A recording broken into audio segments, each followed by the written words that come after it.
But it's a privilege to have God's word. This is what Paul is trying to say. The oracles here, this of holding God's word, it's real within our hands, friends, but privilege is not salvation.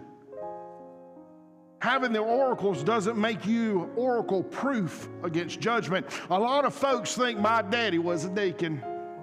My mama taught Sunday school class. My grandparents went to church. I hear it all the time down here in the South. Well, I grew up in a Christian home. I don't go to church. I don't really pray unless I need something, but I know enough about God to get me through the doors. Oh, I hear this so much. And if I don't, I'll just do like I always do and talk my way in. It doesn't work like that. Just because you have a Bible and a family that was brought up, if you don't have that walk of faith, more importantly, if you don't have Christ, the oracles that we are talking about here that Paul is exclaiming to the Jews and also the Gentiles are worthless if you don't take them to heart. No, the Jews had the oracles and they still ended up killing the author of the cross on the cross for them. Our biblical privilege of holding God's word is a stewardship. It's not a security blanket. We are not only to hold the word, but secure it in our hearts and share it with others. Doing any less is not living out our faith we are commanded to do. It's not about pleasing the crowds.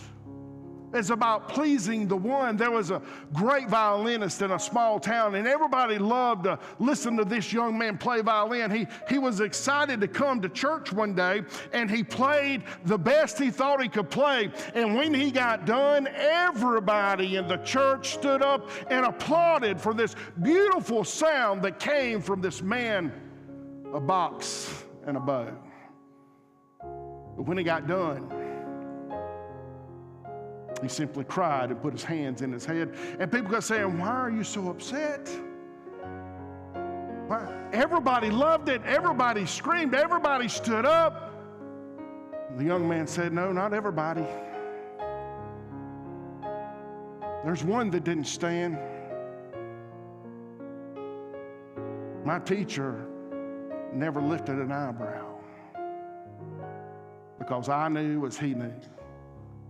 I could have done better. Folks, it doesn't matter if the world says you're great, if God says you're lost. This word is more than just something we keep in a car or on a coffee table. It's something we hide in our heart. And if we're not faithful, it's something that the everlasting word, even in heaven, that will never perish, will leave us behind, but we will perish in hell.